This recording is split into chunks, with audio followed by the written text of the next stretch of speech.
Mark. Sometimes I'll stop on the sidewalk to text or tweet something on my phone, and then I'll finish and look up, and for a moment, I won't know where I am or even how old I am.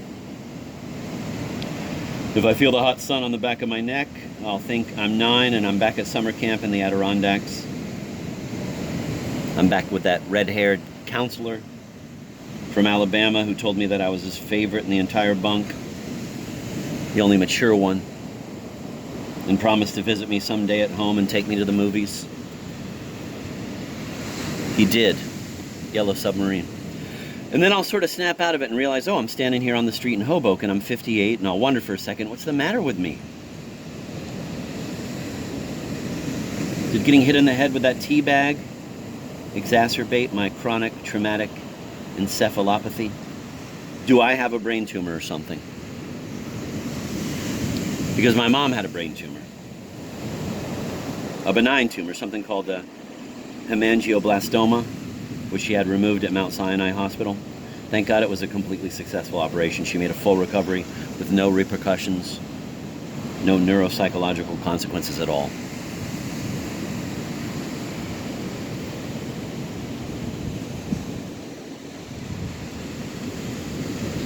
But it was a very tense, very grim moment as they were about to wheel her off to surgery, and I said to the surgeon, I guess to try and lighten the mood a little, I said to him, you know, as long as you're going to be poking around in there, in her brain, can you see if there's anything you can do about how much she talks?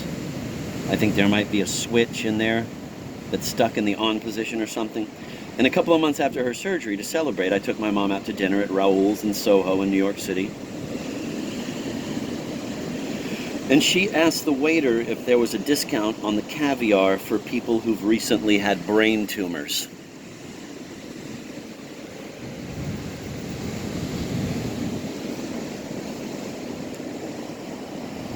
And the waiter said, let me check. Isn't that fantastic? Let me check. First of all, it's a wonderful question with far-reaching implications. My mother is from the you don't know until you ask generation, which believes that people languish in life not because of socioeconomic barriers, but because they're too coy. Because they leave the world inadequately interrogated. I also think my mom suffers from something one might call Pollyanna's paranoia. An irrational suspicion that there are people out there secretly trying to do good things to you. That there are all sorts of hidden perks lurking everywhere, almost like the Easter eggs in video games. That it's possible that Raoul's might be running some sort of unpublicized hemangioblastoma, all the caviar you can eat promotion.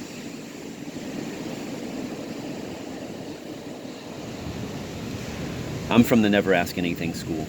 I'll never forget cringing with mortification when my dad asked for coarse-cut Seville marmalade at a fucking Denny's in Nebraska. I mean, would you ask for an ortolan drowned in Armagnac at KFC? I suppose it can't hurt, right? Well, the waiter came back from the kitchen and informed us that no, there wasn't such a caviar discount, and he seemed genuinely indignant about it. And he did bring us extra toast points, I remember. It was sort of all the toast points you can eat, actually, which earned him an enormous tip, because people just love it when they think a service employee is playing some double game, that he or she has turned against the house and is now allied with you to procure illicit little freebies, even if it's just extra toast points. Why would we not only believe, but become eternally beholden to some unctuous car salesman who claims to be putting the lives of his own children at risk by throwing in floor mats and a bug deflector?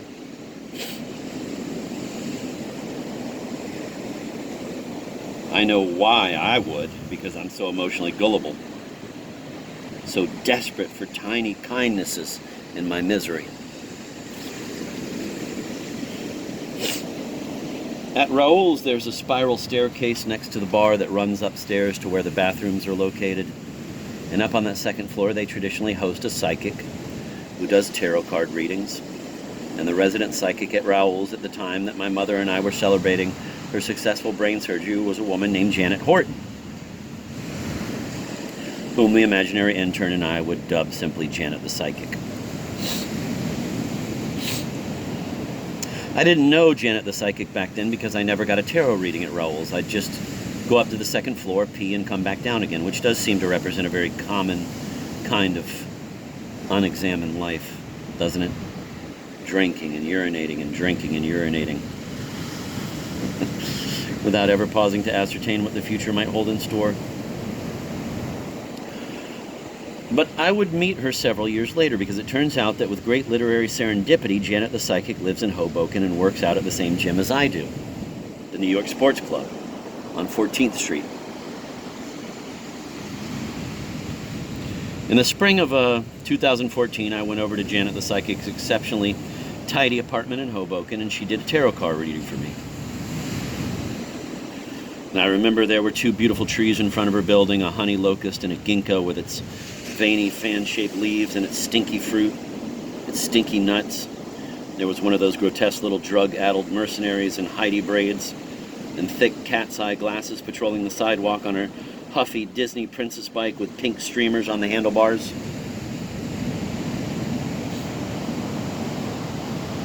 And I could hear her through Janet's open window.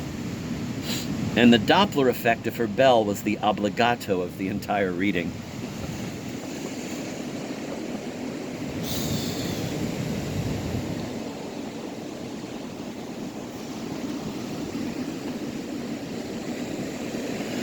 The most interesting thing Janet revealed had absolutely nothing to do with me. Before she started my reading, she told me a marvelous story about contacting the spirit of a man's dead hamster. The man had apparently been extraordinarily close to his hamster, and I think he felt guilty about perhaps not having taken sufficiently good care of the hamster when it was ill.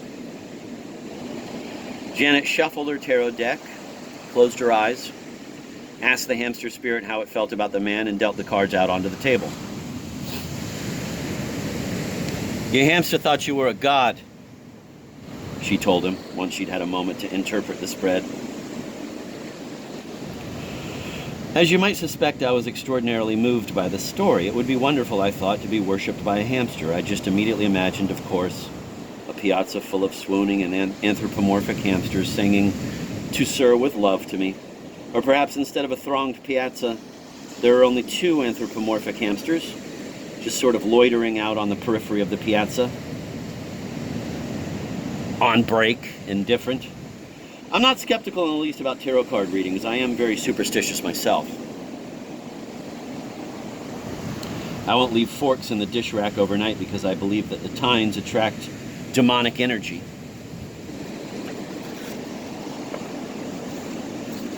If I'm at a sandwich shop like a Subway or a Quiznos,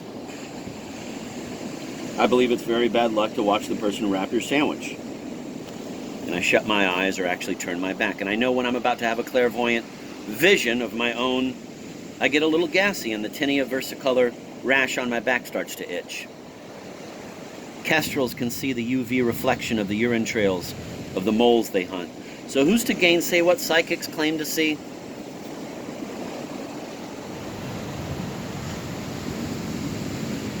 The world is endlessly generating signs. It's in perpetual blossom. Ask a question, deal the cards, and interpret. I have absolutely no problem with that at all.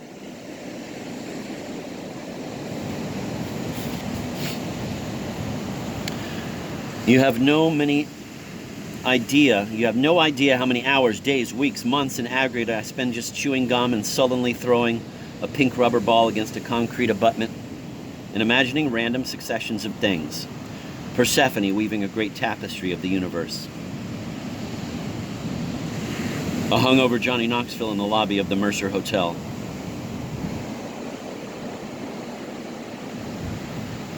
A father in a sweat-drenched gray t-shirt sprinting and propelling a jogging stroller at great speed. Child in stroller, white-knuckled grip on handles, flesh on his face rippling grotesquely like a G-force test.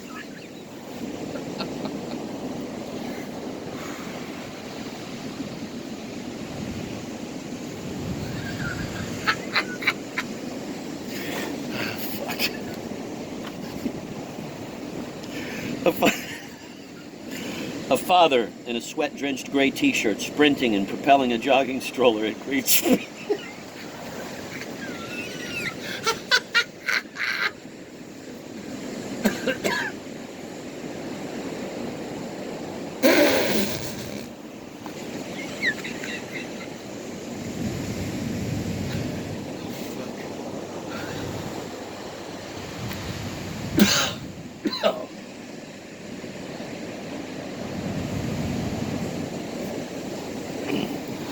I'm going to skip that one.